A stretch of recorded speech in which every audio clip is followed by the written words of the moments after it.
ഈശോ മിശിഹായ്ക്ക് സ്തുതിയായിരിക്കട്ടെ.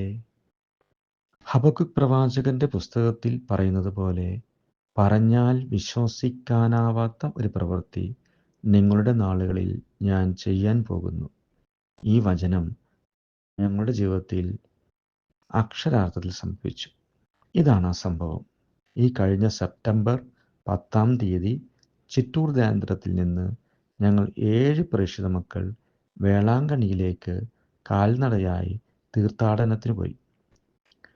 ഇതിന് കാരണക്കാരനായ നമ്മുടെ സ്നേഹം നിറഞ്ഞ ജോസഫ് പാണ്യച്ചനെ നന്ദിയോടെ ഓർക്കുന്നു. ദൈവത്തിന് നന്ദി പറയുന്നു.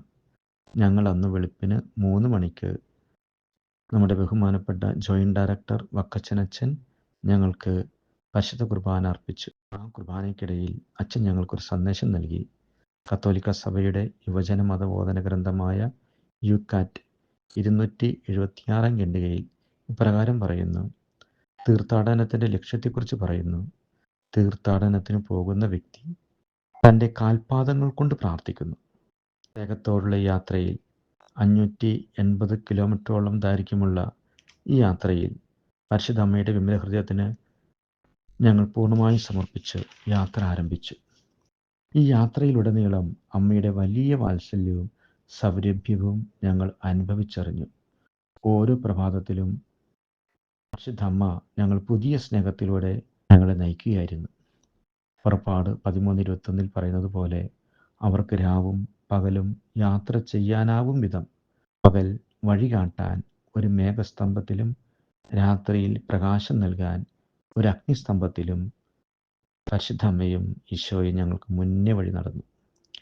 ഞങ്ങൾ ജപമാല ചൊല്ലിയും തപ്പുകൊട്ടി ആരാധിച്ചും വലിയ പ്രാർത്ഥന അന്തരീക്ഷത്തിലായിരുന്നു യാത്ര. പല രാത്രികളിലെ യാത്രയിൽ വിഷപ്പാമ്പുകളും തേളുകളും ഞങ്ങളുടെ ഇടയിലൂടെ കടന്നുപോയി. പട്ടികൾ കൂട്ടമായി വന്നു, എന്നാൽ ഒന്നും ഞങ്ങൾ ഉപദ്രവിച്ചില്ല.